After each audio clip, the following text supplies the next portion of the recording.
Okay. All right. I've never Sure. heard that before. Well, that only means that no one has recorded you secretly. So, I guess that's true. so welcome everyone, both here in the UM studio class and eventually on YouTube. This is the final bassoon studio class of the University of Michigan Bassoon Studio for fall 2020. And today I'm very happy to welcome two guests, composer Jerod Impichchaachaaha Tate and bassoonist Ted Soluri, who's principal of the Dallas Symphony. And we're here today to talk about a really new, fantastic grand concerto for bassoon composed by Jerod, titled The Ghost of the White Deer. And it was premiered last February. And I hope that after the class that you will all go to the recording, which is up on YouTube, and you'll listen to this fantastic new addition to our repertoire. It's unlike just about any other bassoon concerto that you've probably heard. It's every bit as cinematic as the John Williams concerto, and it's completely new and different. So welcome to Ted and to Jerod. Thank so you. In order for all of us to get to know each other, I've asked you if we could both have you tell us a little bit about each of yourselves and about your backgrounds, your career, your education, and then we'll go and talk specifically about the concerto. So Jerod, since we're here because you composed this piece, why don't you start? Well, that's very, very kind of you. I appreciate that. I'll introduce myself in my language. Chokma, Chin Chokmata, Hatak Oshi, Soholshifo, Jerod Impichchaachaaha Tate, Chikashasaya, Hashlaka Sayopa, Chokmashki, Yakoke. Hi everyone, my name is Jerod Impichchaachaaha Tate, and I'm a citizen of the Chickasaw Nation here in Oklahoma, and I'm a professional classical composer. And Ted and I we went to school together at the Cleveland Institute of Music. He was doing his graduate studies. Well, no, were we both graduates? I was, yeah. We were. I'm sorry. Why do I think you were an undergrad? Because you're just so good looking. Oh, go on. So anyway, but yeah, so Ted and I went to a school at CIM together for our graduate degrees, and it took me 9 years to graduate. I think it took Ted a lot less. But we eventually worked back together at the Santa Fe Chamber Music Festival in 2009, where he premiered a woodwind quintet of mine that was not a wind quintet, it was woodwind. So it was an American Indian flute, clarinet, bass clarinet, and bassoon. And so I had everybody pretty busy, and so he really enjoyed the bassoon writing. And Ted at the time was playing at Santa Fe Chamber Music Festival because he was the resident bassoonist for the Santa Fe Opera. He was in that orchestra for many years, and so a lot of the opera orchestra musicians would play the Chamber Music Festival as kind of a really cool arrangement. And so anyway, we talked about the concerto, but I'm sorry, we're going into that story already. But I'm from Oklahoma. I was born in Norman. My father is Chickasaw Indian. My mother is Manx Irish from Nebraska. And my dad actually is by profession, he was a tribal judge and special district judge and lawyer. He graduated University of Oklahoma Law School here. And so I grew up in an extremely law and political oriented environment in Indian country. And so my dad and I nerd out on Indian law all the time, which is really great. But the other thing that's really cool is that my dad is a classically trained baritone and pianist. And so it was because of my Indian father that I actually am playing the piano. And he was playing repertoire when I was a kid, so it was very normal. But also dad sang. And he, one of his gigs as a kid was that he played accordion and he sang arias and pop songs on accordion for gigs. So here you got this Chickasaw guy singing Italian arias with an accordion in Ardmore, Oklahoma. This is really cool. I love it. Just, the United States is so complex. It's just lovely. I love it. So it's fun. So anyway, so my dad and I speak Indian law and opera in the same conversations, and I just love it. He's my best buddy, and so I'm really grateful that I have him. But my mother came in from Nebraska, and they met in school here in Oklahoma. And my mother was a choreographer and dancer, and they met in the theater. And so I grew up with an enormous amount of musical theater and ballet, modern dance, opera, and Indian politics in my life. And so that's just my very unusual mix. But I love talking about it because that's America. That's right there. I mean, it's like every single one of you looks entirely different than each other, which is just beautiful. And also your experiences are just so amazingly different. And I just find so much joy in talking about all of our different experiences with that. So I've got a very unique experience myself. I'm a mixed blood Indian from Oklahoma, and there's a lot of stories like that. And Oklahoma's packed full of Indians. This was Indian territory for a long time, and before it became Oklahoma in 1907. And so, anyway, I'm just very proud of the heritage that I have on both sides. I'm an American Indian classical musician, and I draw an enormous amount of inspiration from all of our heroes in classical music who pretty much all of them identified nationally or ethnically. I mean, Debussy couldn't be more French. I mean, he just exudes French. Tchaikovsky couldn't be more Russian. Beethoven couldn't be more German. It's just all these. It's and like Toru Takemitsu, our Japanese composers alive today. Chinri Ung couldn't be more Cambodian. In classical music, and so I just find a lot of joy in the fact that fine art in general is one of the most embracing entities of diversity that we could ever have in human existence. I'm very proud of it. I love it, and it asks for everybody's individual identity.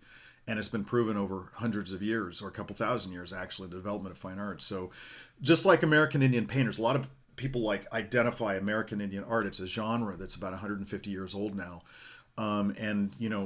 Acrylics and beads are not aboriginal to us. Those are tools that we got from different parts of the world, and we appropriated those and made them our own. And it's great, the result that came out of it. But I just believe that fine art does that with all kinds of people. It just brings all kinds of people together, and it's wonderful. In a beautiful discipline. It's really, really great. So I feel like I've got a very, very privileged and joyous life, expressing my cultural identity in symphonic music, and that's what this piece is a very, very good example. I grew up in ballet, so I've just got to have titles, and also just I've got American Indian stories like crazy that I read to my son all the time, so I love the ethos in our storytelling in Indian country, and I love expressing that in music. And so when I told Ted about this piece, the bassoon I just thought was a really, really great voice to lead, but also there is something, the timbre of a deer call is bassoon-like. It really is. And now, it's not nearly as beautiful. The bassoon is a very refined and beautiful instrument, but it's just in there. And so I just felt all that, and it just kind of matched the story. And so this piece is totally rhapsodic. You can see it in the piece. It's got all the little sections of the stories titled. Kind of like the Firebird, just kind of keeps going like a story. And, he goes into the wood and he has his challenges, and that's kind of thing. It's a very, very common. He doesn't come back, unfortunately, but the commonality is the challenge.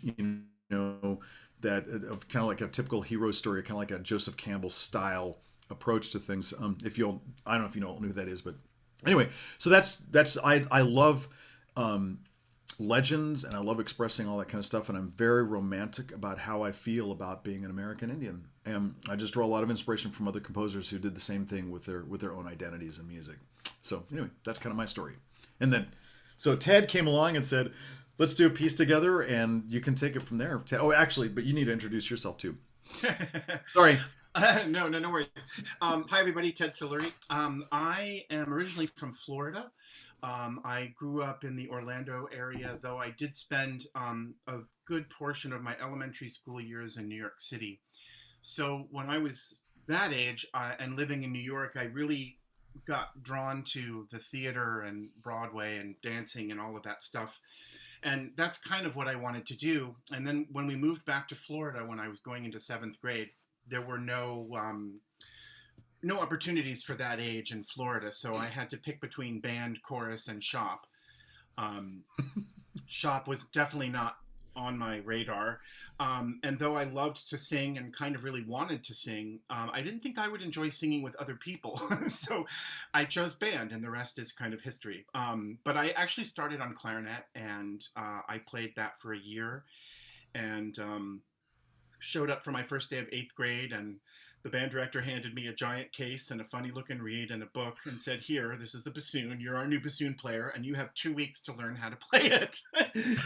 So basically for 2 weeks, I sat in the instrument storage room with all those stinky high school, middle school instrument cases and learned how to play, the basic scales that you needed at that point, which was for bassoon, C, F, G, B flat, and D. I didn't really get much past that in middle school writing.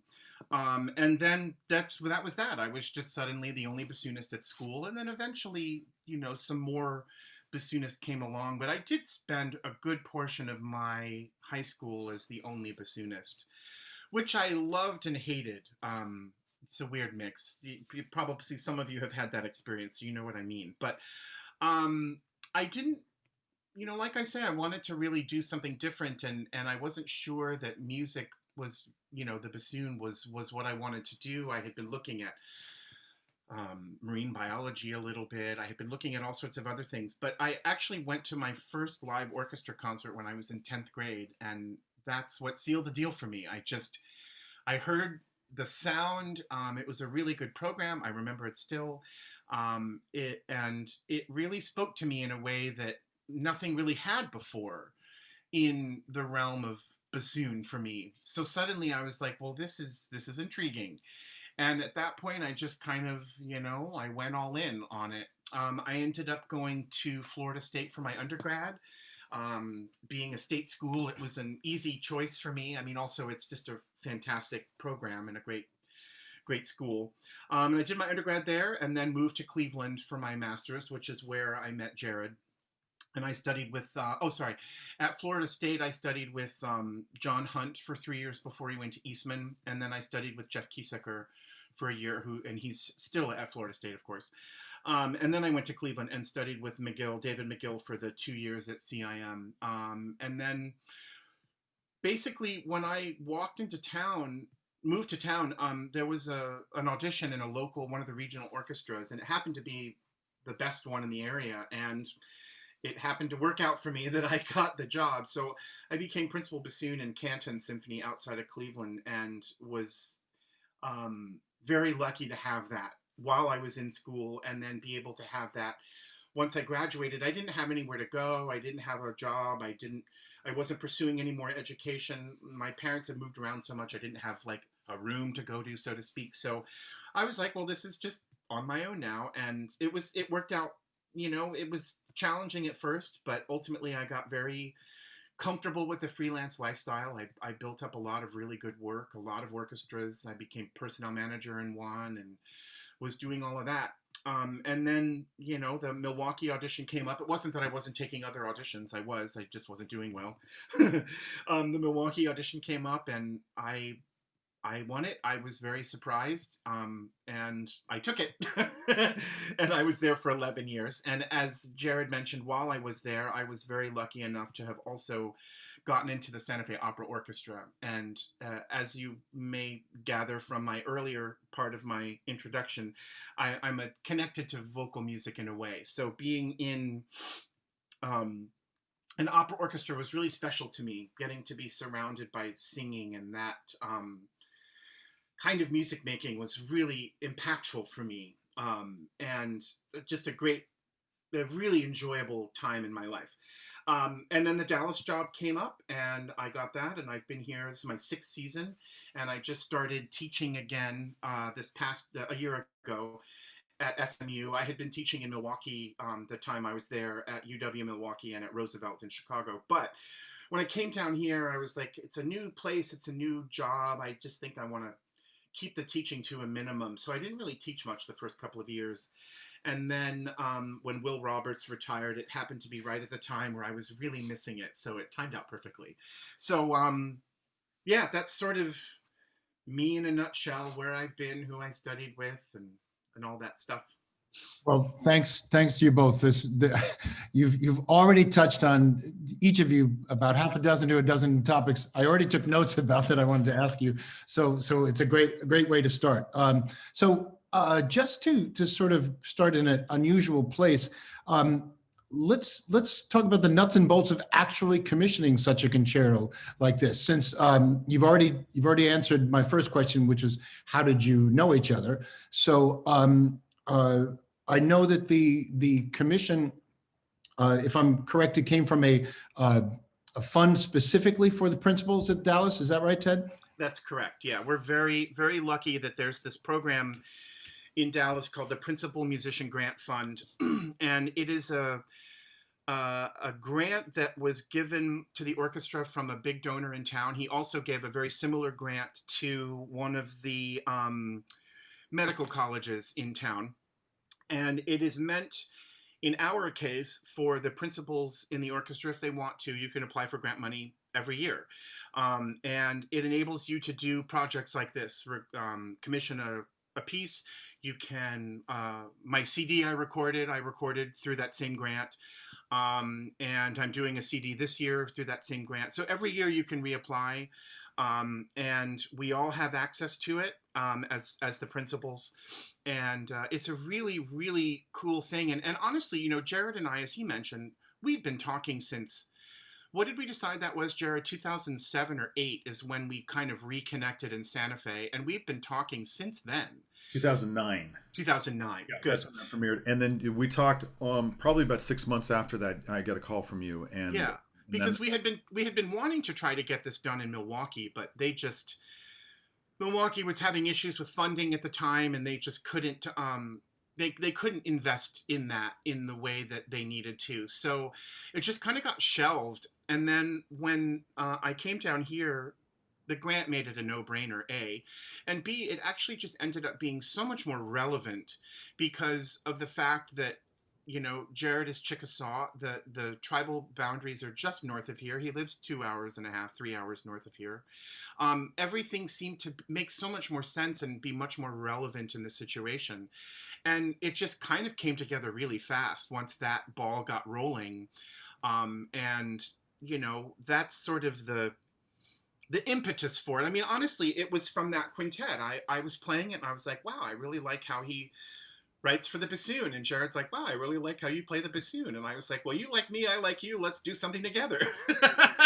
And I'm just so proud of what we did. Well, Jerod did most of it. I played it, but it's such a great piece, and I, you know, loved every minute of it. I'm so glad, by the way, we got it in just in the nick of time before everything shut down, because we were 1 month away from it not happening. So we were incredibly fortunate. it premiered the weekend of Valentine's Day, and it was only 2 weeks later. I slid in another gig. I went to San Francisco right after that, and that was it. That's when everything I was lucky as heck to get that done. But you're right, Ted. That was yeah. Well, we had no idea that was coming. We had no clue.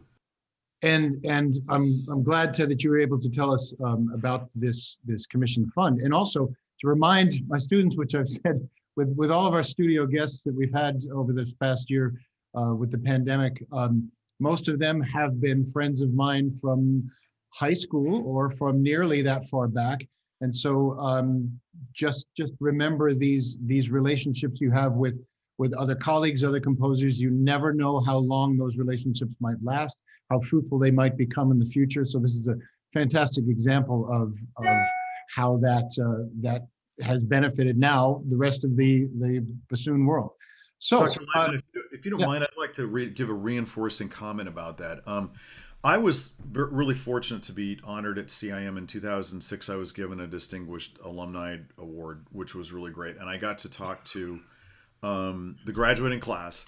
And I remember sitting there, there's a little bit of a story. I was in the auditorium, and I remember sitting there, and I generally really like to be impromptu in the public because I have fun and stuff like that. And so I was just sitting there thinking, I was watching this whole thing, and it just reminded me of my own graduation ceremonies in the past. And I got up on the podium and I said, the last thing you want right now is to be listening to a speech from some alum you've never even heard of before. And I said, so I really want to say something I think is going to be very relevant. I need you to listen to me really, really closely. I said, you're all sitting there, you're exhausted. You're looking around a whole bunch of people that you're probably sick of. You're probably really, really sick of each other right now. And the last thing you want to do is sit with each other and go through this dang ceremony. And I said, Go home, whatever it is over the summer, just take a break. I mean, enjoy this, that you're done with school, and take the summer and do that. And I said, and starting in the fall, I want you to just think about something. Those people that you're sitting around right now are the beginnings of your career. You all will like each other eventually if you don't now. And I said, you're all going to be very, very important to each other for all the right reasons. And I pointed to a couple faculty, and I said, actually, Bruce Eggery was there, Alan Bice was there, and Jason Vio was there. Alan Bice runs a Grammy-winning label. Jason Vio is he's still the youngest winner of the Guitar Federation Association competition ever. And they're friends of mine.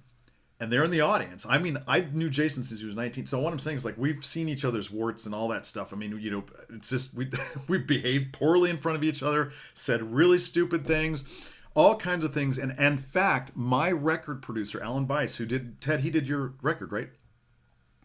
We couldn't stand each other when we met each other. He was sitting in the back of the violins. He's an audio engineer. I was playing the piano for the Prokofiev 5, which is one of the most incredible pieces ever written in history. Anyway, and we couldn't stand each other. I mean, we just could not stand each other until later on we got to know each other. And now he's my record producer. He's one of my best friends. And so anyway, I told them that was my big thing, was I said, listen, you guys, and so I feel like just being very candid with him was really, really helpful, because I got some good laughs and everything. And I said, look at these guys. I said, you see that kid over there, Jason Vio? This guy's world famous. And they're just like, what? I'm like, yeah, I saw him when he was 19 doing whatever, you know. It's just, and so it's just really, really important that you all see each other, that you actually, your relationships are really critical. And they will grow and evolve, and it's one of the most beautiful things you could ever think of. And if you're in student debt, one way to look at it is that you're literally purchasing your network of people. College is job school; it's your network school. So anyway, I want to give a really positive, encouraging message about that. That it's amazing what evolves over time, but you're all in it for the same reason, and it's a really beautiful, wonderful reason. And hopefully, you'll be able to cultivate that with each other over time. Well, thanks, Jerod. And so now let's get to some specifics about the concerto. I looked and I saw that you've, Jerod, either already composed or you even have in the pipeline multiple concertos, and unless I missed something, I think all of them have that relation to a Chickasaw legend or some kind of tale that has linked up with the instrument that is the soloist. And I wondered if, as you were just mentioning about the deer call, and has you know, sort of you connected that with the bassoon, is that how you choose the narrative? Does the instrument inspire or suggest a particular story to you that then helps you to shape the form of the composition, or do you find the story first and sort of fit that instrument to the story? What's your working model with that? Yes, yes, yes, yes, and yes. It's all of the above. Okay, so like for instance, okay, so here's Ted. I mean, it always starts out with somebody asking, and that's the instrument they play. So there's a defined parameter there. Then I am a totally self-identified Chickasaw composer, and so I've got my mission. I want to match a story. I grew up in ballet. Boom. So it's like, you know, that's just how I feel, and that's just how I think. And so to be totally like technical nerdy. Okay, so with the bassoon, like I said, is that I know the Ghost of the White Deer. It's actually a story I've been really wanting to address for many, many years, and I've just been kind of waiting for the needle to drop on it, and there it was. And so and like I said, that the bassoon to me is just like that soul. He is the soul of the deer, of the whole story. And so one thing that you'll notice at the very beginning, it starts the one way but the other way, but there's these fourths that happen. And so in Stomp Dancing, okay, so I'm from a tribe that originates from the southeast United States, and we're Muskogean culture people, and we do stomp dancing for our music. It's not powwow music, it's stomp dancing. And when the singer calls everybody into stomp dance, there's a call that goes like this. It goes, yo, wee. And so what that is this. So if you and so then what I do is from there I just derived the seventh, that opening. That's in the whole intro. If you listen to the orchestra, the horns start doing that, and then I inverted it, and that's Ted's very opening. So instead of that's how I got the whole opening. So what I'm saying is like all of that is generating in my mind as I'm starting it. So what I just explained to you was probably the first 30 minutes of thinking of this piece was how I was going to put it together. And I was like, I've got this guy who's got one of the most beautiful bassoon tones I've ever heard in my life, and he's got a range to die for. So I wanted to start this whole piece and have him start in the low part of the instrument. And so just technically, I wanted to show his whole range in this whole introduction in a very melodic fashion. And so that's what's going on. And so, and then there's other Chickasaw melodies that I'm like slicing and dicing as material all throughout that creates this entire opening melody. So anyway, that's just kind of how that was born. So all those things are just kind of percolating. So like, for instance, there's currently there's a trombone concerto that's coming up. And actually the trombonist is a Chickasaw guy, he lives in Boston. And I would immediately, there's a story here, it's called The Hunter Who Was Not So Great. And it's a really great, see, I love native titles. And so you see this character right here?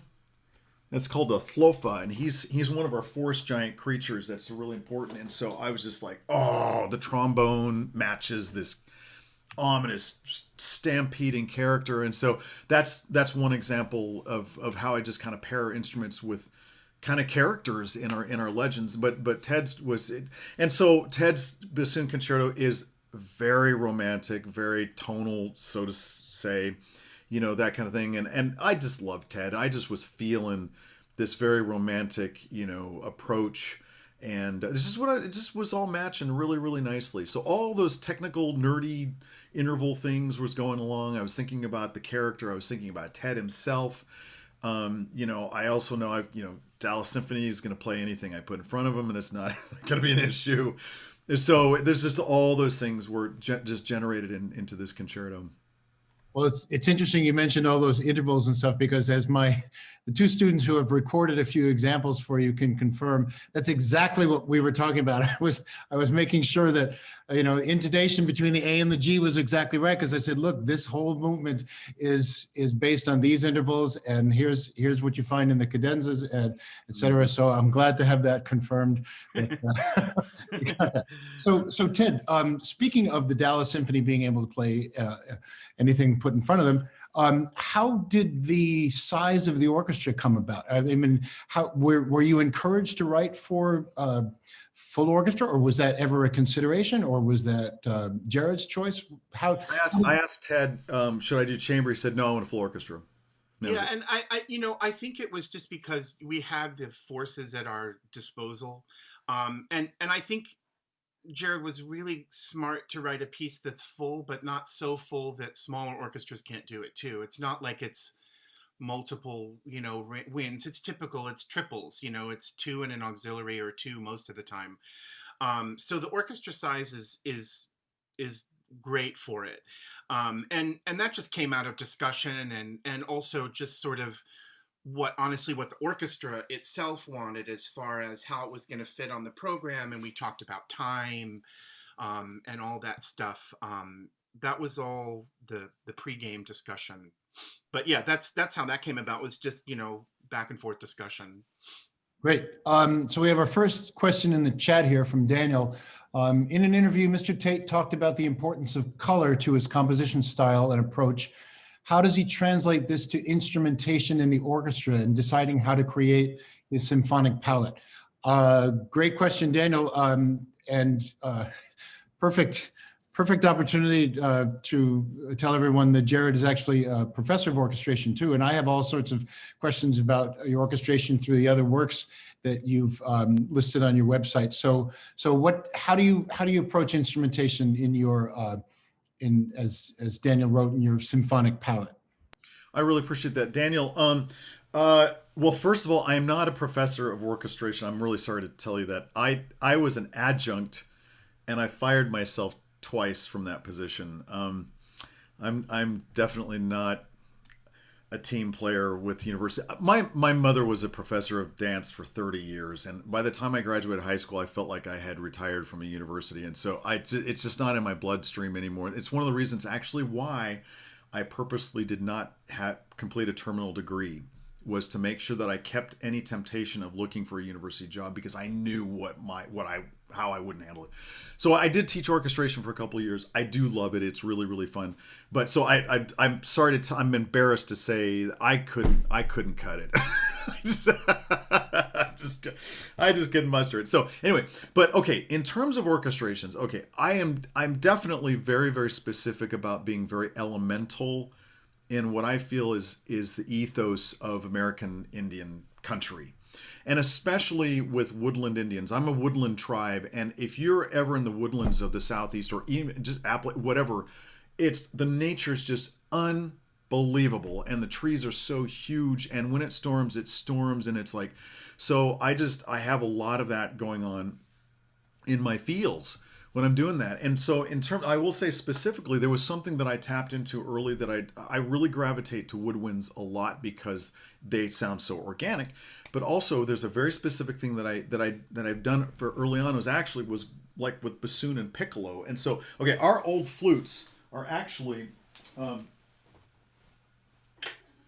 they're actually a cane flute, and most flutes from Indian country are a cane style like this. Right? So it's a drier, reedy sound, this kind of thing. And so when I'm orchestrating instruments that are Indian country or instruments, but I'm colorizing them like WC did. That's like, so I'm alluding to them. And so bassoon and piccolo to me became a very famous pairing that I did earlier on in my writing. And so if you just got bassoon and piccolo just playing lines, just that, like that. But then what I do is I expanded it to where I would have bassoon, clarinet, let's see here, flute and piccolo. No, like that. Like that, okay?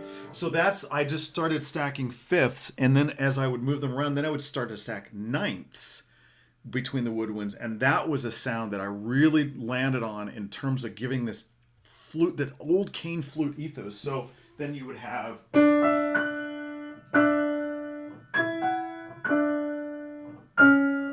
right? So, and as you're moving around pentatonic tunes that are characterized, in American Indian music, well, you start to get some chromaticism that's a little different. So this is something I just gravitated towards. That's an example of one thing that I do. In my string writing, I'm very focused on voicing very, very low, like I divisi down in strings. First violins I could live entirely without, probably, so I'm I love viola, cello, and double bass. And I remember, I think I told the double bass in the rehearsal. I was like, I can never have too much cello and double bass ever. They could play pianissimo passages at double forte, and I'd be totally fine. So anyway, those are just a couple of little nerdy examples, I guess. But yeah, so generally just what I'm looking for is very elemental style writing. It's like I've got a piece that features some very ancient clan leaders. We still have a clan system in our tribe, and we had clan leaders in the past, and they're all named after animals. So I'm Shawi clan, which is raccoon. And so I will often pair instruments. I will work with clan animals a lot, and there's kind of instruments that kind of gravitate to the personality of these animals. But these animals to me are very deep and rich and woodland-like, and there's just something about that. So that's kind of generally what I go for when I'm writing. So anyway, that's a little extemporaneous description of it, but I hope that helps a little bit. Well, and Daniel, I don't know if you or everyone else in the studio has yet had a chance to really explore Jerod's website, but if you go to his works page, there's multiple recordings of a lot of the works. And relative to this issue, go to the work. The title is "Spirit Chief Names the Animal People," and for instance, the bear is assigned to the solo string bass. And go to the salmon movement, because the first gesture is a bassoon, and It's a fish. I mean, you will hear that gesture, and you'll see that salmon leap out of the river, and it's just perfect. And so, and then also there's if you go to YouTube to view one of the clan pieces that Jerod was just talking about, Jerod, I have to say that every skunk alive today owes you a thanks, because the depiction of the skunk movement in there has to be the most sympathetic and beautiful thing ever done for a skunk. It's, Well, did you listen to the poetry? Okay, so yes, I yes. worked with multiple things in theater. So the poet was Linda Hogan, who's a Chickasaw poet. And she wrote the poetry actually before I wrote those clan movements. And so there's narrative that goes with it. So kind of Peter and the Wolfish, that where there's a description of that animal. Well, her description of skunk is and the thing is, skunk, they're gorgeous. They're absolutely beautiful, beautiful animals. And that's how she described the skunk as a creature that has the Milky Way that goes down its back. That's the white stripe. I get chills when I think about how she described that. So yes, the skunk movement, it actually was a real favorite. We premiered it with a youth orchestra when I actually premiered it here in Oklahoma, and skunk was their favorite movement of the clans. They just really, really enjoyed it. It was a very low second violin section soli in the very lowest part of their instrument. I almost made it violas, but it just seemed to work better with the second violins, and it's just like this unison melody that goes. And yeah, so I appreciate you. Thank you for noticing that. That's very personal writing to me. These are really important things. Like alligator is another one that was like really just deeply personal to me. Alligator is a very present animal in the Southeast, and like there's famous Seminole alligator wrestlers and that kind of thing. And so I wanted something that from alligator that elevated it into more than just like this scary creature you find on Animal Planet or whatever it is. And so, anyway, featuring those clan animals like that is really, really important. It was very important to me. So, thanks. Well, yeah. So as I said, everyone go to Jerod's site and really just go exploring. So I think it's a good time for since we've got Ted here, who learned and premiered the piece. Two of my students, in fact, before we get to the recordings that they've prepared, one of the great things about being able to do this and to speak with both the composer and the soloist is that we'll hopefully really spread the word about this concerto. And in a strange way, this concerto kept finding me. For instance, our director of bands, Michael Haithcock, was the first one in February to say, did you know that they were premiering a new bassoon concerto down in Dallas, and sent me the links and the information. And I said, well, yeah, I didn't know if it was going to be broadcast live, but he was the first one to tell me about this. And then in the project that I think I talked to both Jerod and Ted about that we're doing with our repertoire this year, was to explore the idea of identity, both in music that you think represents your identity somehow, and then something totally outside of your experience and your background. And so both Liza and Ben, who have made some short recordings of the bassoon part, were both led to the new concerto. Great. And so thanks to Jerod being so willing to share the parts, that's how not only did they start learning the piece, but part of it made its way to our auditions this month. So I'm going to start with sharing a screen with Ben's recording of the first of the opening of the piece. So he recorded pages 1 through 3, and I think we'll play the first excerpt from the opening, the solemn opening and the cadenza, and then we'll take a second look at the next page. So let me find that one here. Okay. Whoops. I think, does everyone see Ben? Yep. Okay, and I hope we'll all be able to hear it.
So Ted, how would you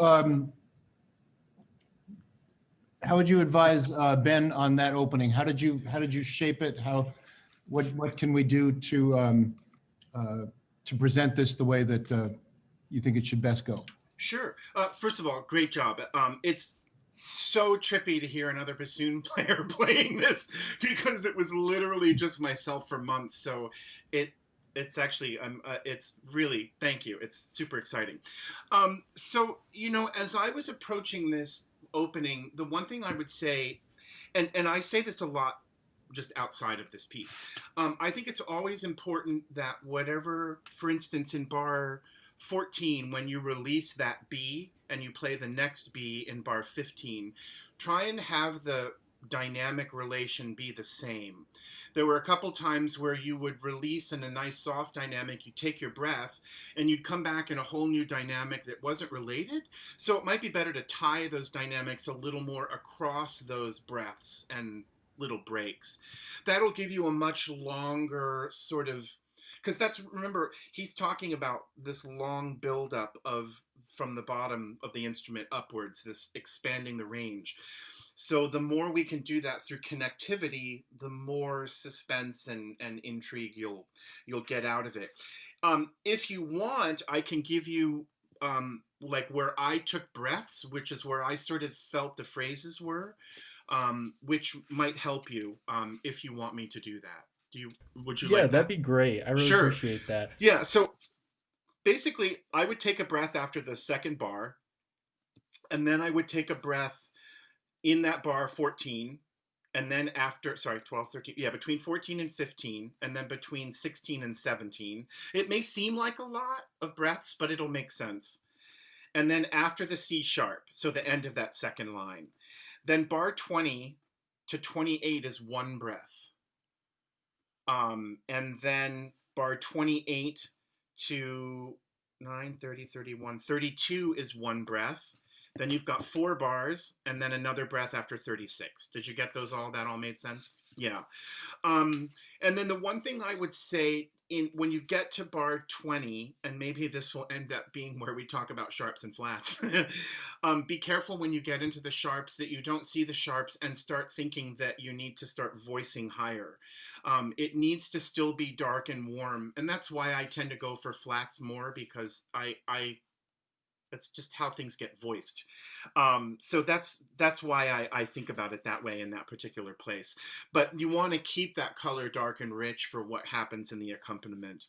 But I mean, otherwise it's really beautiful. It's marked mezzo forte, so you're right to be strong at the beginning, but allow yourself some room too. Is that all helpful? That all makes sense? Yeah, that made a lot of sense. Thank you so much. I really appreciate it. Yeah, I sure. do have one question. In your recording when you premiered it, it sounded like when you started playing your tenor F at measure 35, 34, 33, that you took back the dynamics a lot. Was that purposeful, or was I just hearing things? Or... No, you're probably, I would have to go back and listen. So whenever we're looking at a piece, we always have to, and sometimes we don't know it until we're actually in the middle of rehearsing it or playing it, in context. There are just times where you don't need to be heard, where that's something that's a color or something that there's something in the accompaniment that's more important. So maybe I pulled back there to help that come through. It's just a judgment of getting balances to make sense in the moment. And also, it's just because you're right. Once you start in 28, those last 2 lines, they're taxing, because we're in that tenor register. There's no rests. We're having to really grow. So that's the other thing, is it allows me to kind of retake and go from there with that phrase. So that might be the one place where I did come back a little bit after a breath on purpose. But yeah, that's sort of my intention there. That was the other thing I was going to say, is be careful in 29 when you get to the D, and then the D, B, D, C sharp, D sharp, E, those 4 bars that you're coming up, make sure you're staying up to pitch as you get into the tenor register. Okay, awesome. Thank you so much. Yeah. I'm going to share that again and continue on to the cadenza. Let's see if I've done this correctly? Yes, that should be the same thing.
Okay, we'll pause there and take a few comments on the cadenza.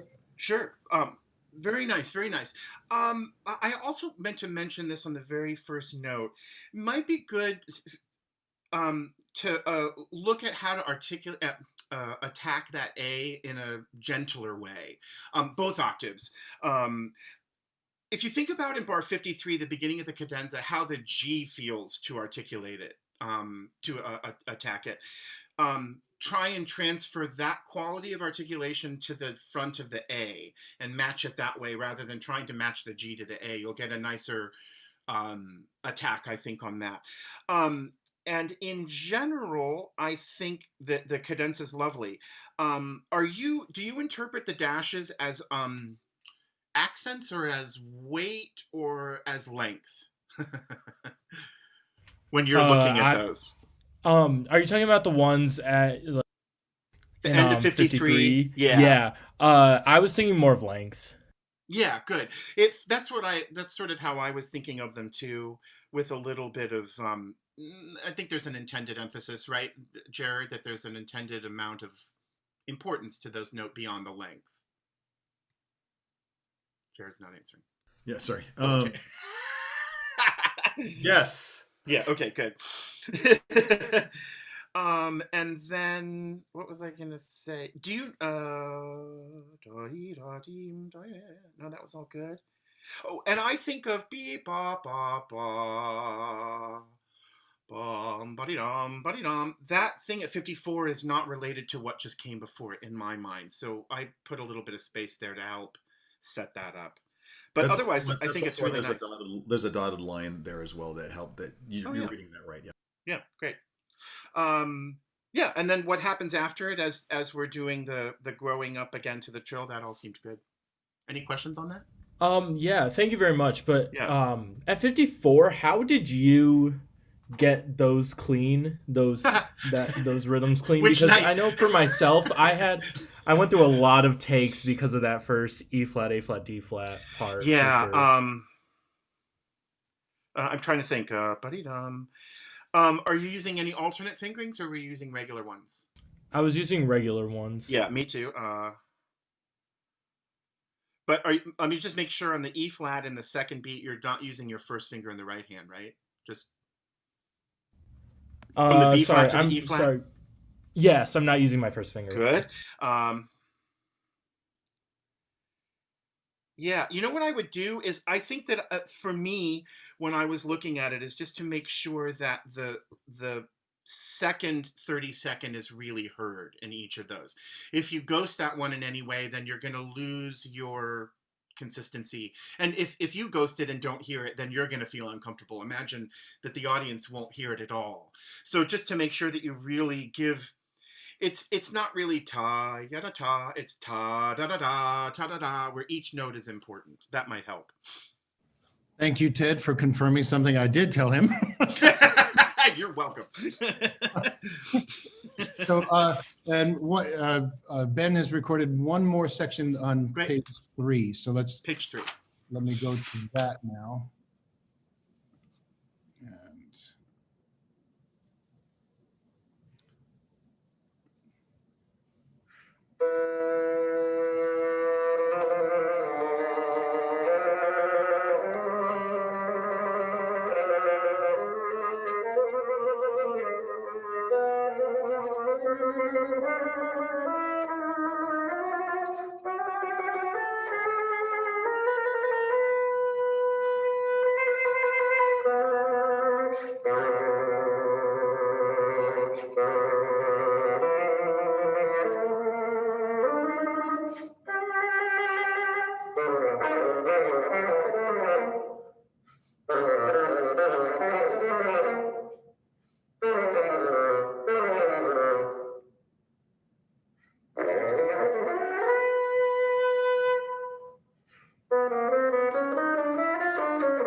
And Great. whoop.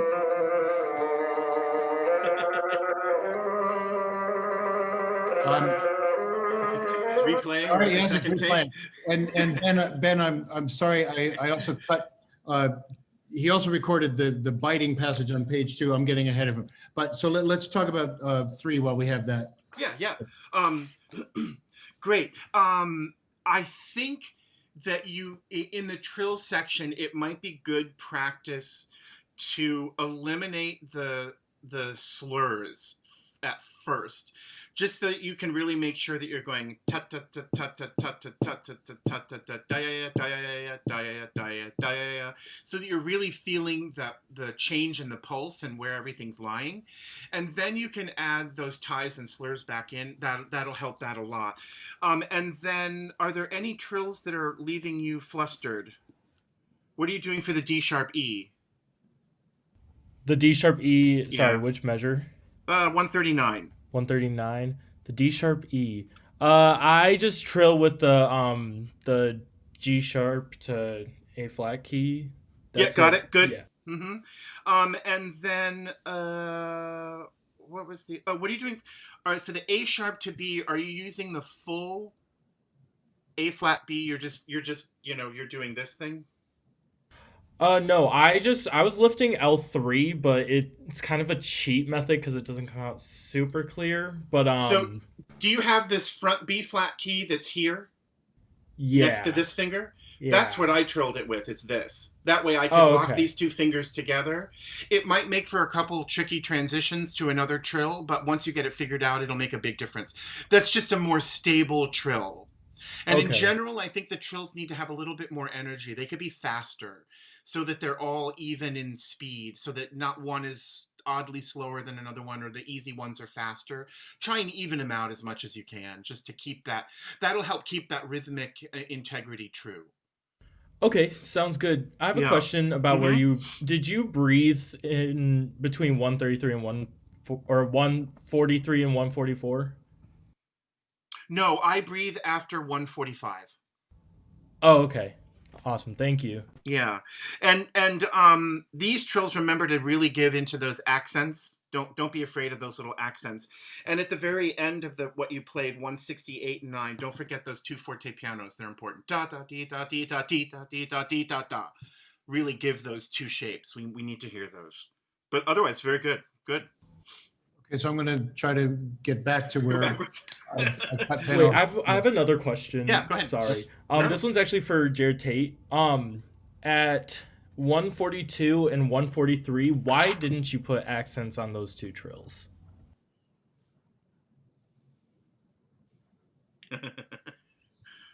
Yeah.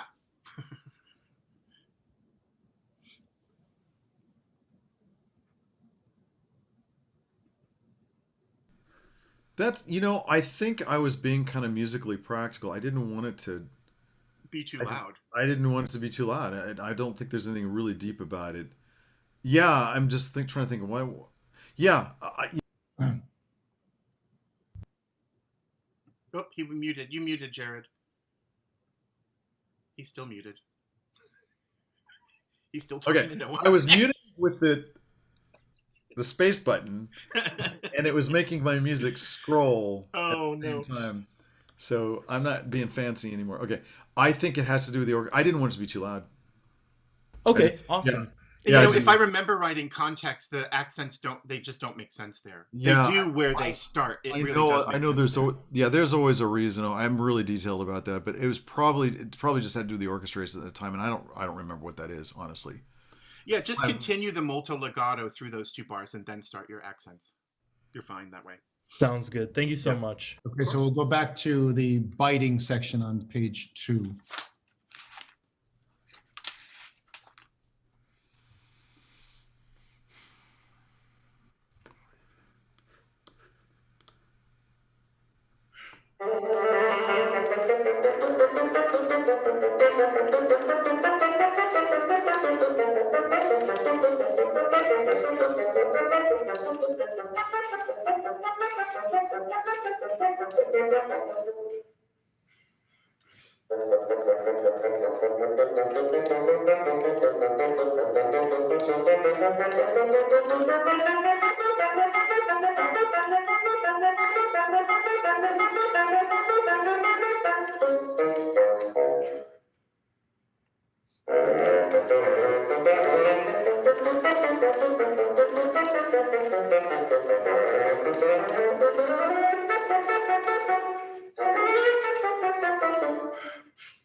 Good.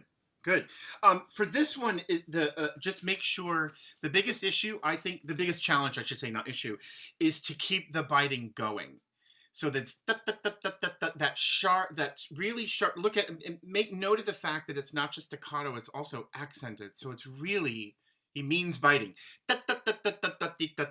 Just be careful as you get softer and as you get well, both directions. As you get louder and softer, you tend to get a little longer. So just to be aware of that.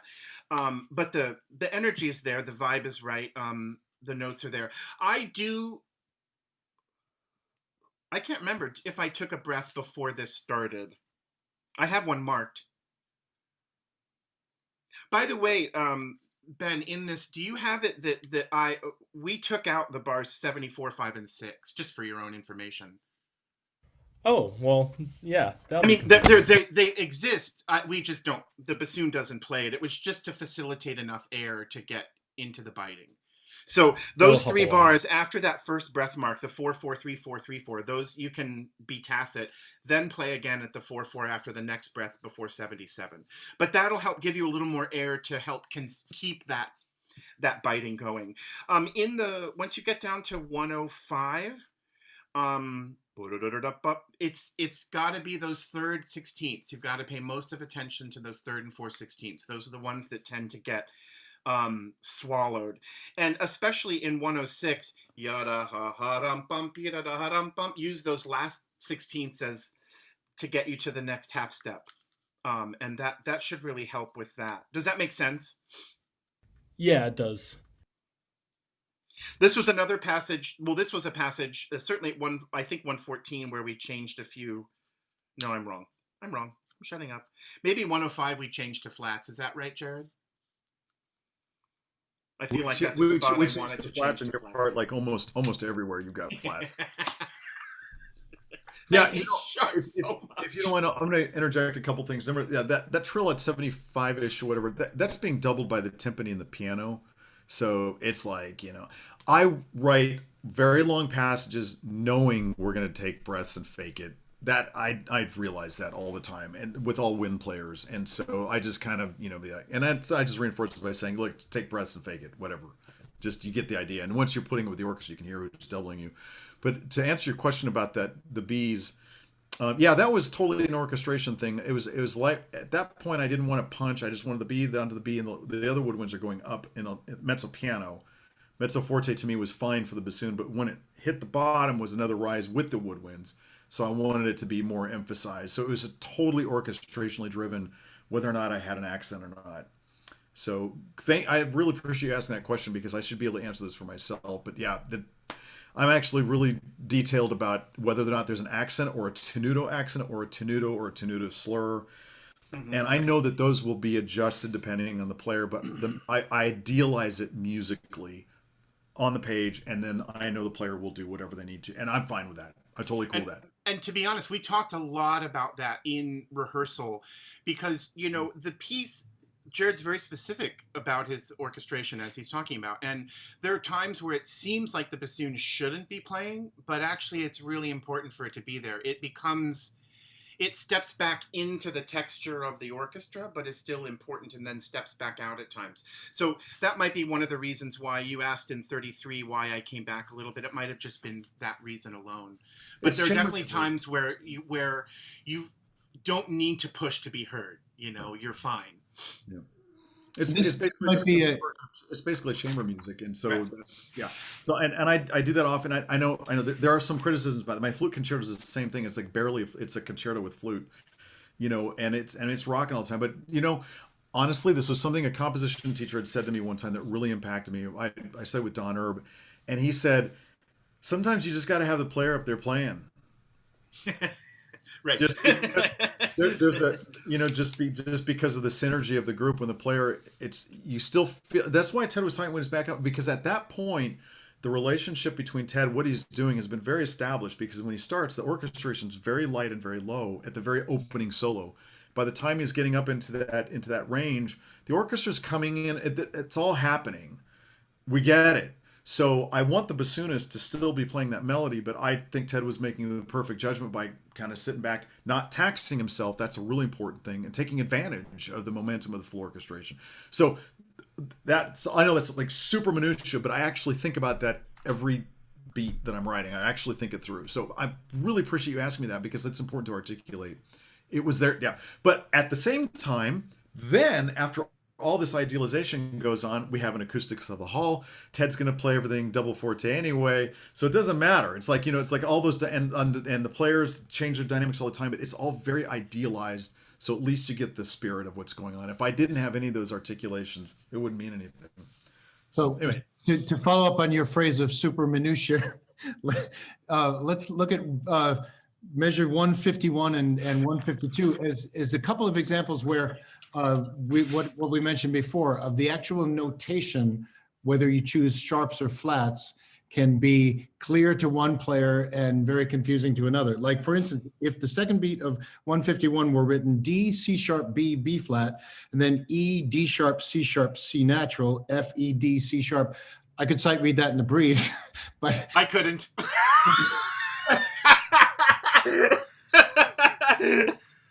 So that's exactly it. And then continuing on, 152, G, F sharp, E, D sharp, A, G sharp, F.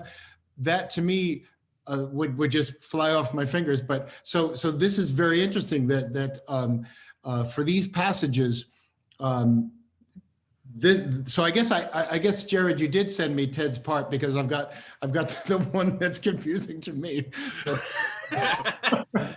I think the other version still exists. Okay. No, that's what I'm looking at. I mean, I've got, you know, these are really good questions, because honestly, this actually, it just keeps us all very, very honest. We all have very different strengths when it comes to reading music. I am a pianist. I can read this without any problem. I can read C double flats without any problems, because I play Chopin. So it's not a problem for me. Now, I'm not saying that makes me a better musician. It's just what I'm accustomed to.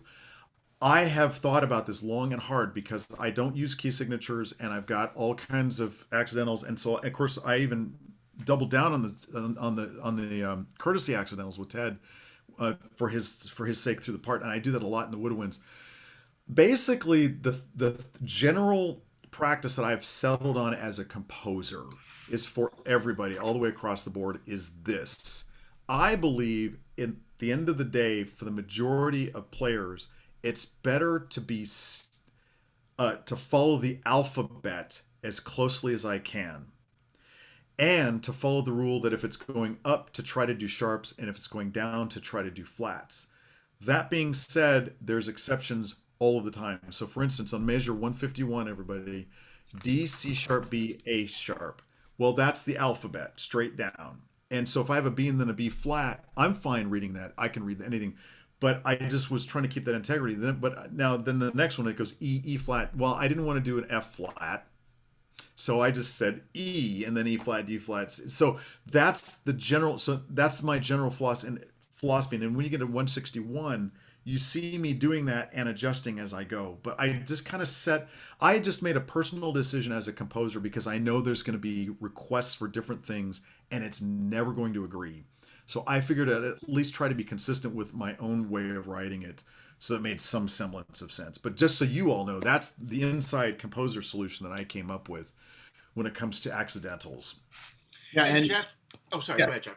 Well, I was going to say that I have never really run into it as being a really important question to me until, playing works that are octatonically based like this. If you've got half and whole steps alternating, there's going to be, it's going to look on the page possibly more complicated, but just for some reason, my brain will scan one group more easily than the others. But I've found it also in teaching, where I've had students who could not play a passage just simply how it was spelled. But if I go to the computer and rewrite it in Finale in another way, it's right there. And so it's just funny that this particular question came up here. And that's one of the reasons this mean professor put one of the pages of this concerto as a technical example in the excerpt, because it is an issue that comes up. And reading music in languages like this is very common in the symphony band repertoire that students were auditioning for. So it's both germane to this question in general, but to the audition situation specifically. Yeah, and if I may piggyback on that too, I think a lot of it for me was when I was first looking at it, I was seeing scales and I couldn't separate out the intervals, and that's why rewriting it in a few instances made it a little bit easier for me to make sense of it, because I saw, like you said, the alphabet and I was like, oh, it's just this, and then suddenly I would land on the wrong note and I'm like, wait a minute, what's happening?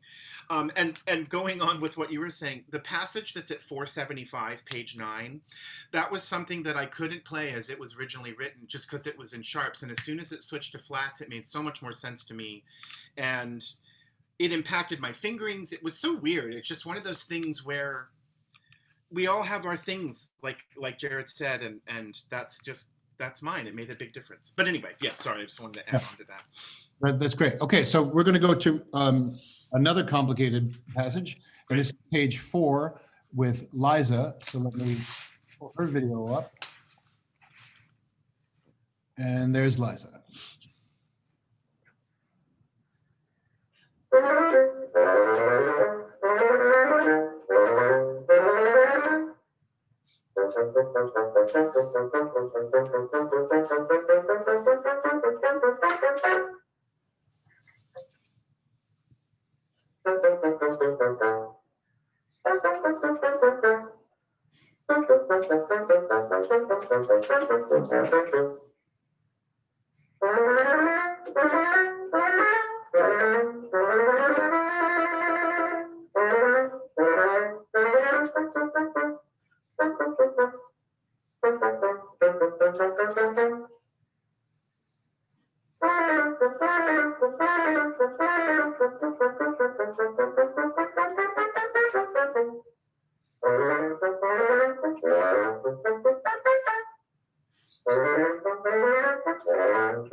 Good. Okay. Wow. Oh my God, the stress. I get so stressed.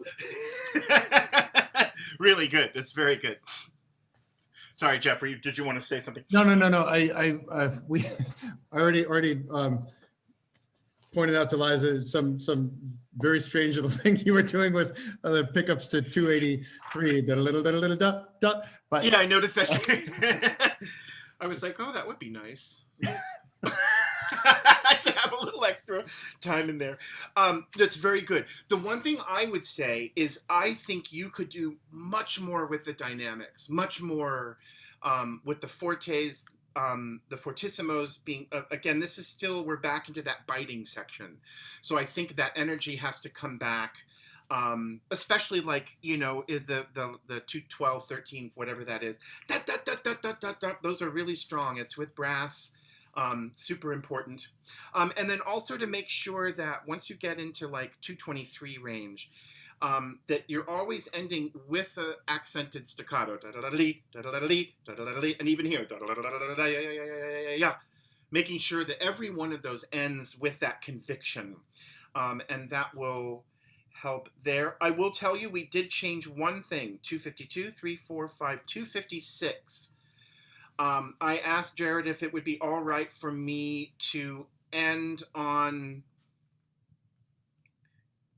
what did we do, Jerod? I just played da-dee-da, a B flat up there in 250, 3, 4, 5, 6, and didn't play the lower note, right? To make it look like the passage right above it?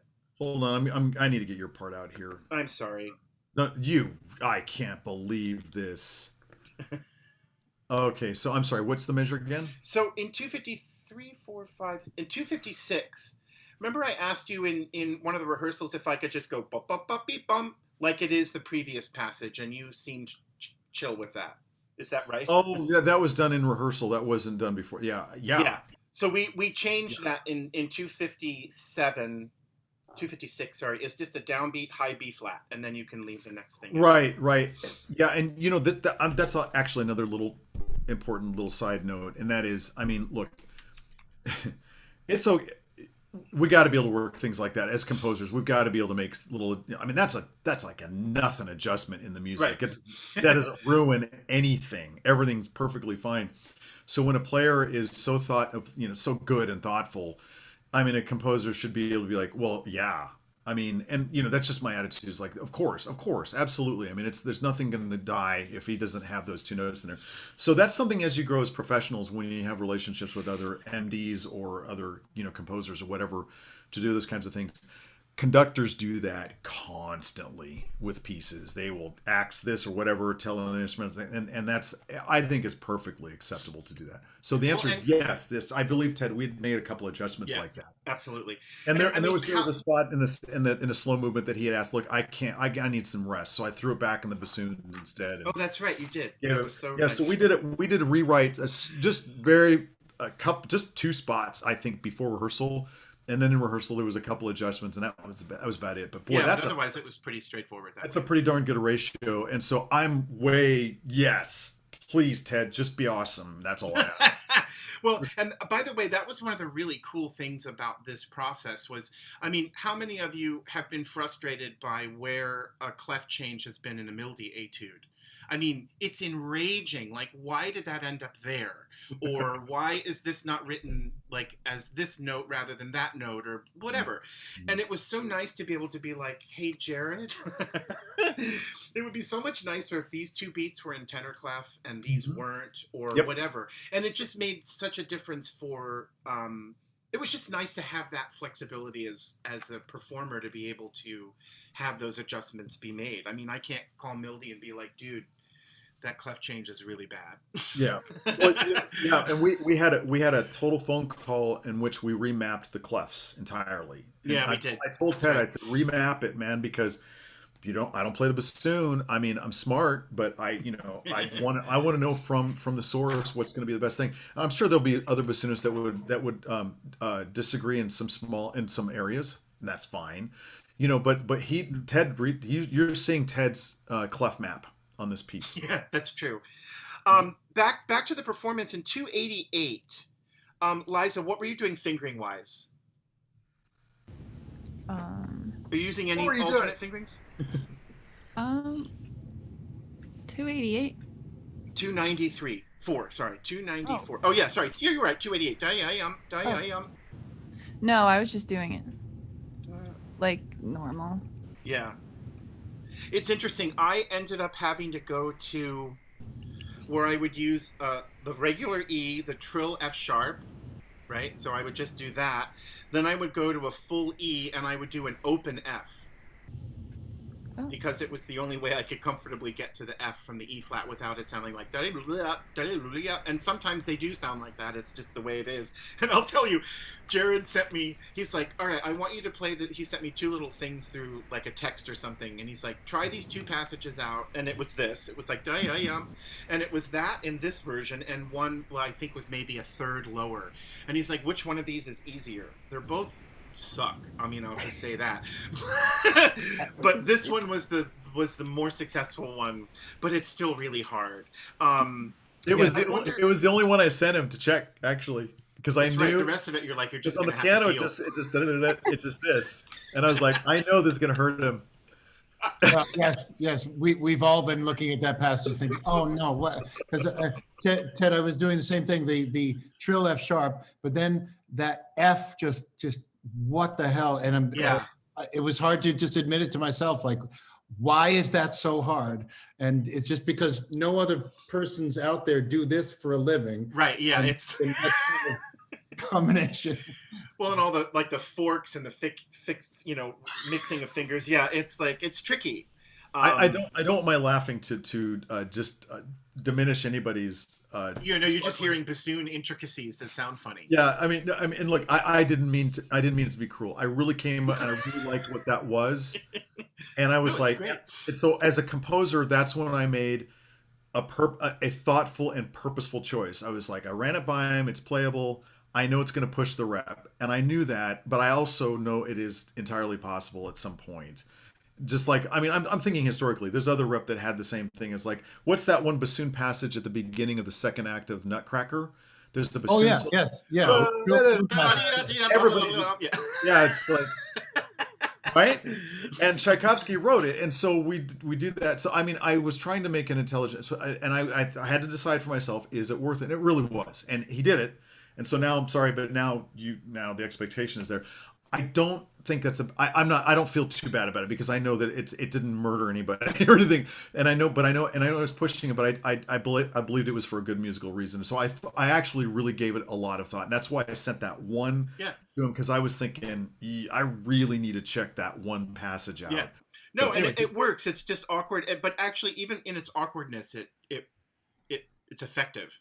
It sounds really great, and it's that the manic quality of it over and over that I really want to do it well and do it correctly. So yes, Jerod, you've pushed the entire bassoon world just a little bit further with that one beat of technical. Yeah. And the last thing I would say to Liza, the 2 things at 306 and the similar passage that's on the previous page at 261. What I ended up doing was treating both of these as long slurred passages, and I would just do a breath impulse on the accents. Otherwise, if I was trying to do I would it starts to feel stumbly. So as for me, just physically getting through it. So I was like, and it gets the same effect. So just as something to kind of think about, you don't necessarily have to work to get every one of those articulations in as long as the accent is there in some way. But it's great playing. You did it with your breath instead of with tonguing. Correct. Yeah. Yeah. Thank you. Yeah. Thanks. Okay, so thanks to both Ben and Liza for going under the microscope like that. So, Jerod, I'm going to pull back to another aspect of some of your compositions, since we've got several students in the studio who are very interested in interdisciplinary works. And in your piece, Dreamworld, you worked in a multimedia piece with the painter Joan Quick-to-See Smith that combined visual art and poetry with your music. Can you tell us a little about your creative process when you expand beyond pitch alone and include visual art and text in the new piece? I think they'd be very interested in learning how you collaborate cross disciplines with other artists and ultimately create a new original work? Thank you. That's just more Nerdville for Jerod Tate, and I really, really appreciate that. Well, okay, Dreamworld was a real very important work for me because that's when I had met Joan, and she's a very, very important Salish Indian artist, and just an amazing human being. And I love her artwork. It's my kind of modern. I just think it's just absolutely incredible. And so I was asked to write a piece for that for the Jersey Chamber Music Society. It doesn't exist anymore. That was Peggy Schechter on the flute that ran that. And she now lives in Hawaii with her husband Ron. And anyway, the point is that they were doing an exhibit of Joan's pieces at Jersey City, the Jersey City Museum, and they wanted a chamber work to be played within the exhibit. And so, of course, I immediately called Joan and I was like, "Hey, send me your stuff. I want to talk to you." And I just was feeling that. And she said, "Okay, so Jerod, you're going to write the piece like this." She just dictated to me how I would compose this piece. And she just said, "I just really think it's really important that, in native art that we mix things as much as can." And I was just like, awesome. And so she wanted poetry, and singing. And so what I did is I created a piece in which I sat in front of an arc of 6 woodwinds and percussion and led as an abstract narrator, basically. So I speak, sing, play hand drum, and it was all based on a Salish love song from her tribe that I happen to know, and so that was the whole basis. And so I get to sing it. So I just kind of put myself in the driver's seat. She was just one of these people who just pushed me to do something that I wouldn't have done otherwise, and I just embraced it. And I would get up every morning and I would meditate, and I would, and what I did is I had her send me stuff she wrote, and so I just reassembled literally things she has said and published in history through her life, and put together this abstract poetry of things she said. And then what I did is on the third movement, she happens to be very good friends with Joy Harjo, who is now for a third appointment in a row, she's our American poet laureate. She's Creek Indian, also a friend of mine.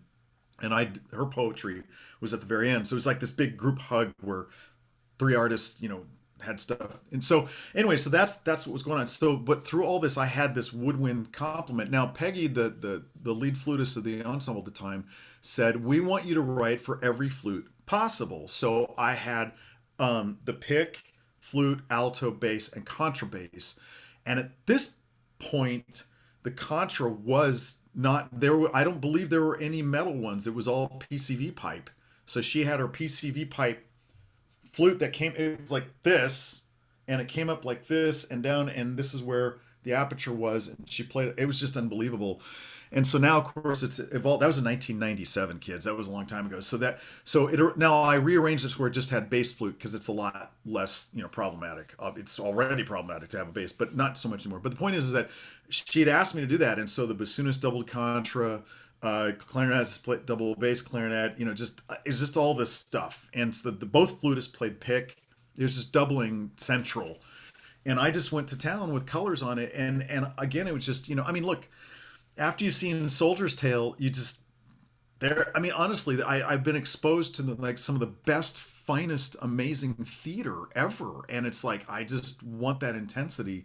And so that's what I was striving for in that piece. It's a piece I'm very proud of, and it still gets played very successfully. I really like what I did. I'm really glad of what I did. I like that I just impulsively took her cue and just went with it. But Joan really she was just one of those people that really changed my world entirely. And I just opened up and I was like, oh, okay. So this just, it was just a really great step in my life.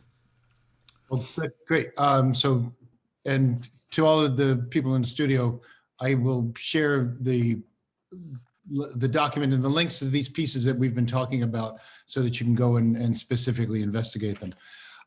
So Ted, completely different question. How has Dallas Symphony been responding to the shutdown? How are you guys doing, basically? We're doing really well. I mean, it's really strange to say that at this time, but it's remarkable. We have an incredible CEO right now. She was actually just named one of the best and brightest by Musical America magazine in specifically because of how she's managed to deal with this situation in the orchestra. So we are playing concerts every week, and we are on stage. We have very small audiences. Right now, I think we're at 250 people in the hall. It's a big hall. So even with that number, everybody's very distanced in the hall. Anyone who's in the audience has to be wearing a mask. If you're caught not wearing a mask, they physically will remove you. It's happened.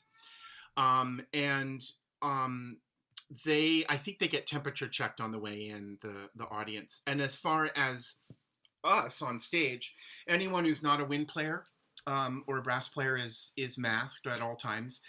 Oftentimes if we have long rests or if we're tacit in movement, we'll put our masks on just when we're not playing, just because. But we get COVID tested every day. So every morning, well, let's just look at last week. I went in on Monday morning for a test, and then I had 2 rehearsals on Tuesday, and I went in Tuesday morning. You test for the day before, so I went on Monday for the Tuesday test, for the Tuesday rehearsal. Tuesday's test was for Wednesday, so you get the scenario. And it's the 24-hour test, so we find out pretty quickly. So far, nobody's had any problems. We've had no issues. We've had a few close calls, which are to be expected. But so far, it's been really good. They also installed HD 4K Ultra camera system in the hall with a designated video booth. And all of our concerts now are recorded not just for audio, but they're also recorded video. So like if you go to the website to listen to the Tate concerto, you can also see some of the recent videos we've done from this season from our concerts. But and basically all of the concerts that we're doing, the orchestra is reduced, of course. So we're down to, I think the max that they're trying to put us at is 40. We did an all Verdi concert with our music director and some singers, 4 soloists, back at the end of October. It was a great concert. But we all walked out on the first day of rehearsal, and it was the first time that there were that many chairs on stage, and it was very alarming after all those months of not having, that many people on stage. It felt strange. So now they're definitely trying to keep it, under 40 if they can. So basically, they've taken all of our programs and they've reprogrammed them, kept what they could.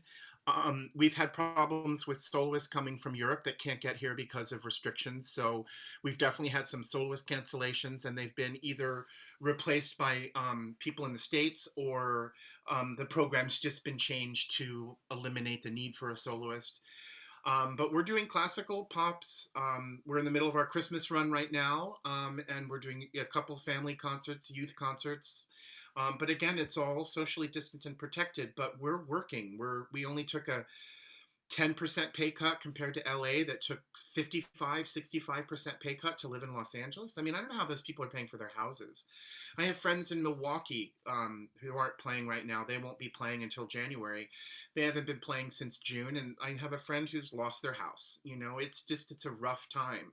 So I feel very fortunate that we're in a situation in Dallas where we are kind of trend setting in a way for this particular moment in musical history. And I'm very proud of that. And I feel very fortunate to be able to still be working and performing. And like I say, I'm doing a CD this year and all that stuff. So in some ways it feels normal, but every day you go to work, it's not when you walk out on stage. But we're playing concerts. That's really, really promising and great news. And I hope more orchestras will be able to follow your example there. So, yeah. Jerod, we have a question from Marissa, who asks, are there other intervals, sequences, or instrument pairings in the Ghost of the White Deer with symbolic meaning? Yes. Okay. I was just thinking about this as we were playing part of this. Okay, so this. Okay, there's a Choctaw hymn that we sing that's very influential on me, and this is partially how I get what Dr. Lyman's calling the octatonic stuff. It's kind of not totally octatonic, but anyway, but it's a shift of a minor and a major interval, and okay, so we have church hymns in the tribe, and most tribes do actually, and these are hybrid songs that are somewhat Protestant, somewhat traditional. That's a whole history behind them. But anyway, there's a song that goes like this. Ha ta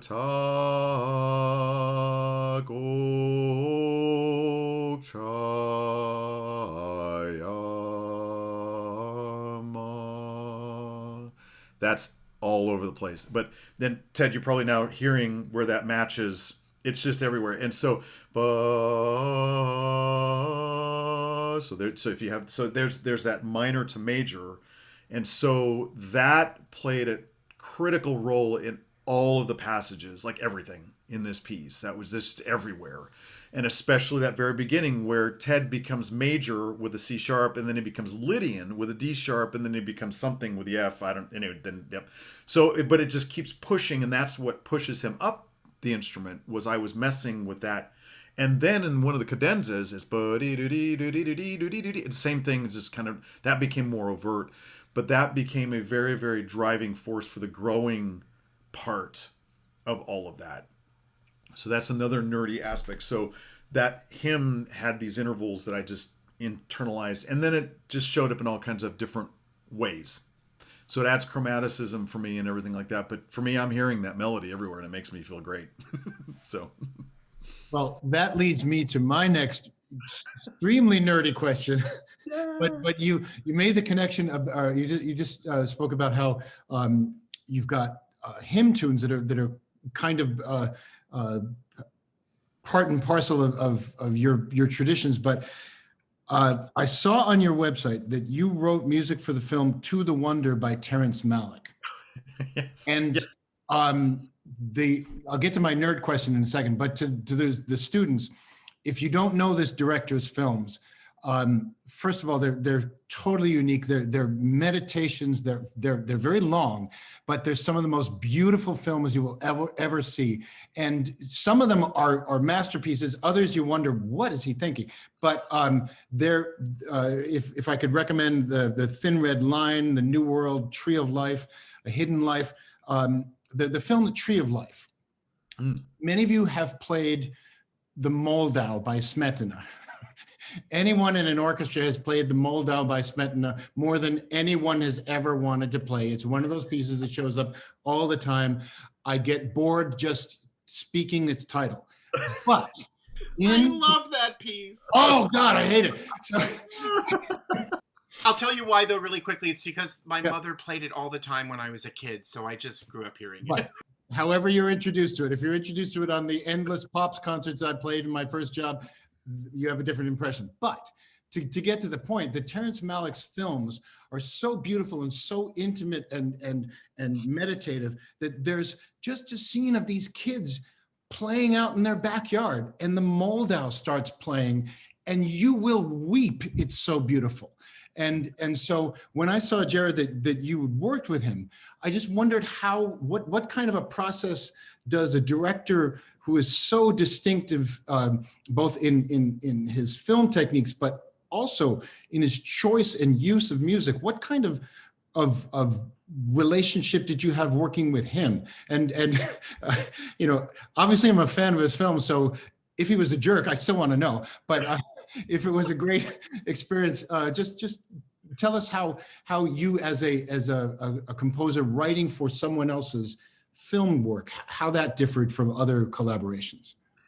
I appreciate the questions. I mean, well, first of all, Mr. Malick he's a really wonderful guy. I'm really glad I got to meet him, and it was a really great conversation. I just met him once. It was just one conversation, and he was in Bartlesville filming in Oklahoma. The reason, okay, so there's some very non-mysterious aspects of all the business, and so I'll tell you some of this. So, of course, I know his work, and of course, I know Hans Zimmer's score to the Thin Red Line. So I'm just like, okay, now I was a tangential composer.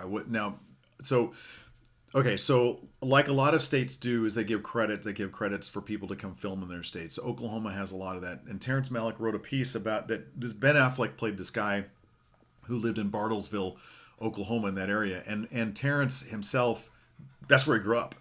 So he actually has roots here in Oklahoma. And so anyway, so he was so I was the composer that was suggested by the Oklahoma Film and Music Office to work with him. I don't know why. I was very, very fortunate to get that call. So, but I wrote cues. I didn't write the entire score. So I'm not the composer of the film score, but I wrote cues for it. And I mean, I was very coached, very, very much, mostly by his staff. Like, we need something more like this. And I give iterations, and I would do it over and over and over again.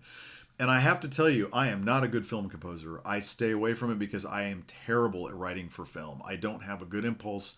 I'm not as, I mean, when I go and hear film scores in movies, I am so impressed by the decisions that composers make, because I'm just like, I would not have thought of that. That was brilliant.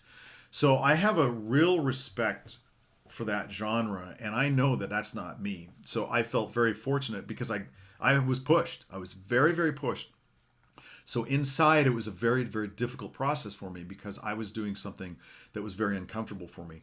And fortunately, I had this opportunity to do it. I came up with cues that I was pretty proud of. And I actually, that experience still affects me. I ended up doing 5 documentaries this year out of nowhere. And I ended up on Logic Pro working on documentaries, which I never would have imagined. And if I hadn't had that experience, I really needed that experience. It was painful for me. I don't know what it was for them, but for me, it was very, very difficult because it was pushing me out of my norm. It was really, really hard. So anyway, so meeting him was wonderful. I have my respects for him in his filmmaking, and so it was very overwhelming. But it was just, well, let me put it this way. For me, it was a very entire learning process. It was very holistic. And of course, then I recorded this score professionally and everything. We did locals here. Alan Bice came in and recorded that. That's the record label that Ted and I are on.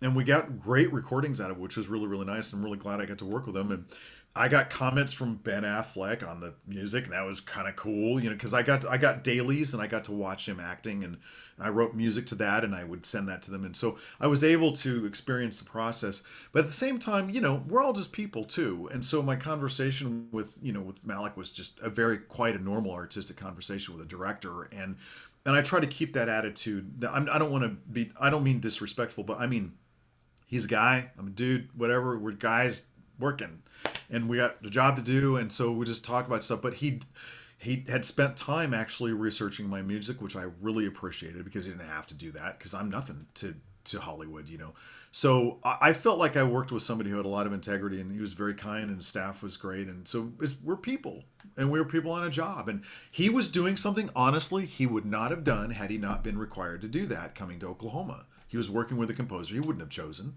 So he was taking care of biz. I was working inside of a medium that I'm not comfortable with. I was taking care of biz. And so in all that, we're also being artists. That's part of our balance in our art world, is we're taking care of business and we're in the business of feelings at the same time. So it's complicated, but all in all, it was a very holistic experience for me. I'm just incredibly grateful that I got to do it. Well, the nerdy question I had was, in your third cue that is up on your website, Shadows.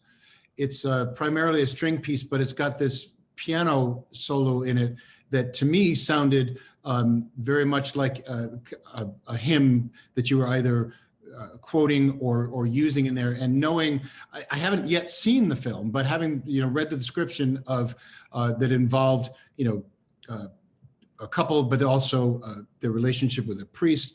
I just thought it was so beautiful the way that you had that string background, but then framing that piano hymn-like sound. I just thought, I want to go now and watch that movie, waiting for that cue, because it was so beautiful. And I just wondered if this again was a quote of this original hymn tune that you wrote.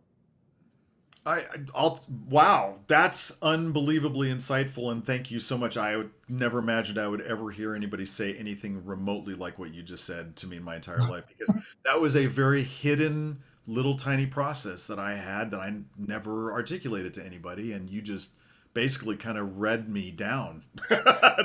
Wow. Well, it was beautiful, and so I just That's the power of music. I mean, that's very validating, Jeff. Thank you. I appreciate that, man. It's uh, the answer is yes to very much all the above of what you were talking about. I mean, it's like okay, so Indian country has a very mixed history, as you know, and there's a very large part of Indian country is Christian, and we have a very strong mix of our traditional culture and Christianity. And so to me, Indian church is a very, very beautiful and peaceful and comfortable place for me. And so church is done in our language. We have our own hymns, these kind of, and so here I was in my mind out in the plains of Bartlesville, and I was very much feeling that when I was playing that. And it was just impulsive. They were just telling me, this is one where I thought I was going rogue on that composition, and it stuck. They liked it. I was like, oh, I just happened to write it just out of an impulse, and it just came out to work really nicely. So thanks. I appreciate you picking up. I mean, of all three of the cues, that one seemed the most like Terrence Malick to me, because you watch his films and there will be an image that just comes out of nowhere and is so resonant in your mind in some unusual way that's always so personal and so intimate. That's exactly what happened to me when I listened to that particular track of yours. And I even had to write out on my questions here exactly what I wanted to ask you, because I didn't want to mess it up. And but anyway, okay. So I've got another question in the chat from Ben. So Ben, why don't you pose a question yourself? Okay, yeah, let me do it. Hold on one second. So, as the only Asian student in the studio, this is to Jerod, by the way. I'm wondering what advice you have for young students of color beginning to navigate the professional music world. Yeah, that's it. Yeah, I think it's a great question. Honestly, I really have a very strong feeling about, and I articulated kind of at the beginning of this meeting, about fine art. I grew up with the son of a dancer in modern dance, and my models in the dance world are very ethnically diverse and very, very inclusive. In fact, Martha Graham, back in the 40s, one of her main dancers was Yuriko, who was Japanese, and she looked a lot. Martha Graham was Irish, and she looked very Asian, and that was her replacement, like her sub that danced that kind of looked like Martha Graham. And so that's like one example, but I just feel very non-issued about it, honestly.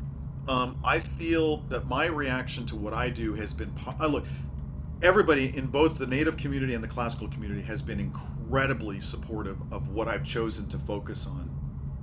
But I just feel that historically, classical fine art is the leader in showing the way of total diversity and inclusiveness. I mean, if you look at orchestras, this is my feelings about what I observe. If you look at orchestras 50 years ago, we are way different, and I feel the progress of representing the demographic of the community is really quite outstanding. And I would say that we're actually very much on the foreground. I mean, I've met every possible race and ethnicity in classical music, and I never think about it. We're always talking about nerdy intervals and bassoon. I mean, it's like you and Ted are able to just completely join completely spiritually, and without even worrying about any of that kind of stuff. And and it doesn't mean that you leave it behind at all. In fact, I feel that fine art always asks you to bring your best individual identity to the field, because it grows. It just constantly grows from the diversity that comes to it, and it's still growing to this day. And our finest instrumentalists are of every possible race under the sun now, that are recognized and booked for hundreds of thousands of dollars. It's like, these people are making it. And same thing with composers. There are so many composers from so many walks of life today. I love living in the time that I live in because of the diversity of composition, and there's so much of it. It's just fabulous. So I have a lot of very positive feelings that I like to spread. This is how I see it, is I think we are in a beautiful place. So Ben, I'll tell you, man, run with it and think positively. I really believe that's going to be your golden ticket, and the people that follow you from your own ethnicity are going to really appreciate you just being like, no problem, I'm in. I'm in the game. I'm doing this. Here I am living the dream. Because you are, man. I mean, you're right here. You're talking to Ted Soluri. You just play. This is like amazing. So I just love it. But like I said, it's like I look at the screen. It's like nobody looks alike on this screen to me. I'm in heaven. This is it. I just live in the dream. So that's my positive feelings about it. And so I encourage you to feel that way and to exude that, because I really believe it affects the whole world when we feel it like that. So. Okay, so before we close, any other questions from anybody? Just jump in if you've got something. I have one more question. This is for Ted Soluri. Did you memorize the concerto or no? You're funny. No, and I'll tell you why. And it's honestly just because I think it's mainly just me. I had an epic fail on a concerto in Milwaukee where I was doing the Mozart concerto from memory, and I had a complete gaffe in the cadenza that I wrote. It was my music that I couldn't remember. So after that moment, I just vowed that I would never memorize again. And honestly, I'm okay with people memorizing. I don't think it's required personally. It's not something that as wind players we're taught or trained to do at a young age, like string players, singers, and stuff like that. So we don't. We're not necessarily from that realm. It is easy to do. I mean, you can memorize something. Anybody can memorize something. But for me, it just comes down to, do I have to? No. I don't memorize on a regular basis. So there's no sense in me trying to do it for something special like that. I'd like to back Ted up on that. Bach didn't memorize a thing. Beethoven didn't memorize a thing. He played his own piano sonatas with his scratches in front of him. That was something, honestly, we can blame Franz Liszt for doing. That guy just destroyed that whole, dang it. He really did. And you just, oh boy, that was a big deal. It all memorized, and of course, so I think especially now, especially with any modern concerto, I mean, and now it's stuck with pianists. Pianists are like under horrible pressure to make sure that everything is memorized. I think it's a complete waste. It's like asking somebody to stand on one leg. It's like, why? I've got two legs, so it's like, I'll stand. So if you can have, especially as a solo instrumentalist, if you're not a pianist, it's really easy to manage. And now we got software that can make page turns adjustable so quickly. It's like, we can manage all that stuff. But I don't think there should be any pressure to memorize pieces like this, or any pieces actually. And also, I think some of it is just like, Mozart is a different language than Jerod's music. So it's you have a different relationship with it. We play Mozart all the time, not just the concerto, but Mozart's music. We don't necessarily have the benefit of playing Jerod's music all the time. So especially, I think if it's a new piece or a piece that you're playing for the first time, there's no shame in having a score. If you want to, the next time memorize it, sure, that's great. But I agree, it's not important. I feel, and personally, it just adds an extra level of stress that I don't need. I'd rather focus on making beautiful music and not wondering if I'm going to remember that G sharp or whatever. Well, I'm going to make sure that the people who run our concerto competition hear your opinions, because I completely agree. So, well, it's been an amazing afternoon and I want to, on behalf of the studio, thank you both for all of your time, and thank you especially for adding such a great concerto to our repertoire. And it's great to hear that the Dallas Symphony is up and running, and Jerod, that you've got more concertos in the pipeline ready to go. And I can't wait to see the trombone concerto with the giant beasts in it. And so it's been an honor. It's been a pleasure. And so thank you both, and have a good evening. And we'll stop the recording now, and I'll send you the links. And so everyone else out there viewing this on YouTube, be sure you go and look up the concerto performance. You're going to love this piece. Can I add one quick thing as a thank you too? Thank you for having me, and Jerod, you can say it on your own too. If this is really important for me, I mean, I'm just so proud of the piece that Jerod wrote, and the relationship that we've, built through it as well. And just to know that there are people out there that appreciate it and understand it and want to learn it and want to play it. Honestly, to me, what any reviewer said during that weekend didn't matter. It was the fact that almost to the last, any person that came up to me in the orchestra that week was like, wow, that's just such a great piece. And having that feedback from colleagues was amazing. So knowing that there are young people out there looking at it, it warms my heart, and it just makes me more proud. So thank you, Jerod. Yeah, thank you. No, hey, look, this is a dream come true for me and Ted. We had no idea that we would be having a nice, great masterclass with other bassoonists and just being ourselves to the core. This is so wonderful for all of us to be able to do. And I mean, I'm very grateful. Dr. Lyman, really appreciate this, man. This is really cool. And thank you, Liza and Ben for learning this stuff. I mean, it's absolutely. To hear I'm like, what are you doing? This is great. So, and my gratitude is very high as well. And thank you so much. And hey, we're both on Facebook and Instagram, so reach out, and if you have any more questions or whatever, please feel free to contact. Well, yeah, thanks, Jeff. Yes. Thanks again, and thanks to everybody in the studio, and thanks to everybody out there on YouTube. So have a good night.